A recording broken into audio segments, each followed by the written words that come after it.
What's up, insiders? Welcome back to Insider Weekly. We have another week in the books, so let's get to the bottom of those headlines.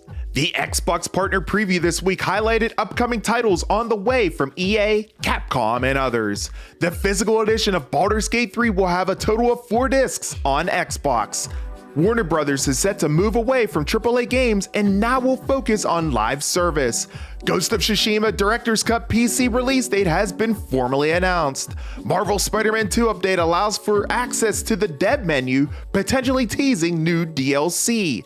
And in an Insider Gaming exclusive, a new Ghost Recon project is on the way, codenamed Project Over. I'm your host with the most, A to the P, Albert Perkins. Let's get behind these headlines and get you on the inside. The Xbox partner preview was held on Wednesday this week and showed off a number of upcoming games and expansions for Xbox customers.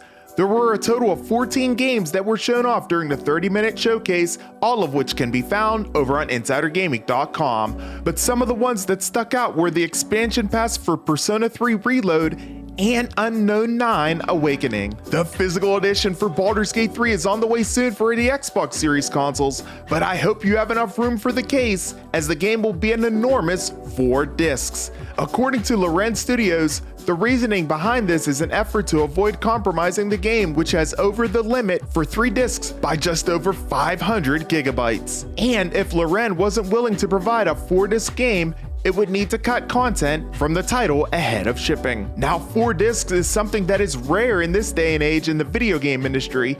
Even EverQuest 2 was released as a 10 CD pack back in 2004. But as far as a game shipped with this many discs, it's been quite some time. Warner Brothers Games has stated that they will now focus on more live service, mobile, and free-to-play games in a recent Morgan Stanley event. Warner Brothers Discovery Boss said on the future strategy, quote, "We're doubling down on games as an area where we think there is a lot more growth opportunity that we can tap into with the IP that we have and some of the capabilities we have on the studio, where we're uniquely positioned as both a publisher and a developer of games. Rather than just launching a one and done console game, how we develop a game around, for example, Hogwarts Legacy or Harry Potter, that is a live service where people can live and work and build and play in that world in an ongoing basis," he continued. Now, this comes as somewhat of a surprise given that Hogwarts Legacy was 2023's best-selling title, which is the first time a title other than Call of Duty or a Rockstar title has owned that ranking in over 15 years. Ghost of Tsushima Director's Cut PC release date is on the way, and you can expect it on May 16th. This comes nearly 4 years after the game first launched on the PlayStation 4.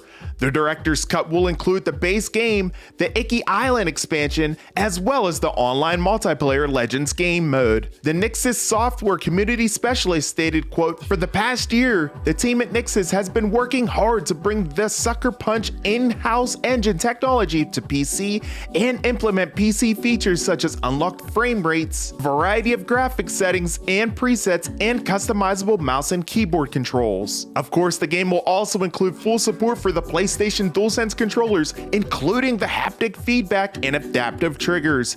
Pick up the Director's Cut for Ghost of Tsushima on PC on May 16th. Insomniac Games finally dropped the New Game Plus mode for Marvel's Spider-Man 2 this week, but there was a bit of a hiccup. In a tweet, they stated, "We're aware the latest game update may have inadvertently allowed access to a development game menu. There's a hotfix on the way. Please note that using this menu could corrupt your saves and trophy progress. There is no risk associated with playing the game as intended." Fans exploring the menu took to Reddit, discovering a reference point to a potential new character within the menu.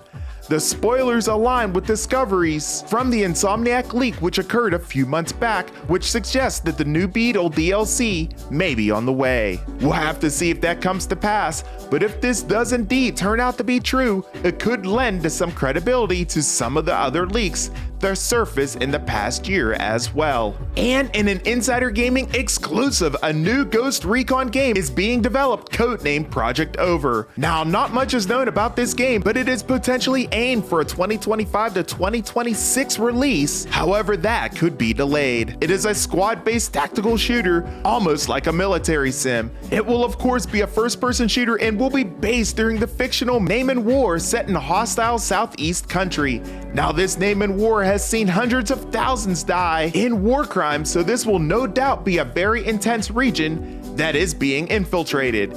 It also seems to be leaning into Modern Warfare 3's campaign, as one in-game screenshot sent to Insider Gaming shows dialogue that depicts your team nearly shooting a man holding what appears to be a baby and then stops at the last second. Keep it locked here for more details in the months ahead. Now, Insiders, let's quickly recap everything that was highlighted on this edition of Insider Weekly. This week's Xbox Partner Preview showcased upcoming titles from EA, Capcom, and other developers. Baldur's Gate 3 Physical Edition for Xbox will feature 4 discs. Warner Brothers is shifting focus from AAA games to live services. The release date for Ghost of Tsushima Director's Cut on PC has been revealed. An update for Marvel's SpiderMan 2 introduces access to the dev menu, hinting at potential DLC. Additionally, an Insider Gaming exclusive reveals a new Ghost Recon project in development, codenamed Project Over. That's your Insider Weekly for this week. Keep it locked to InsiderGaming.com for more news and exclusive stories. Insiders, I'm your host with the most, A to the P, Albert Perkins, and we will see you on the inside.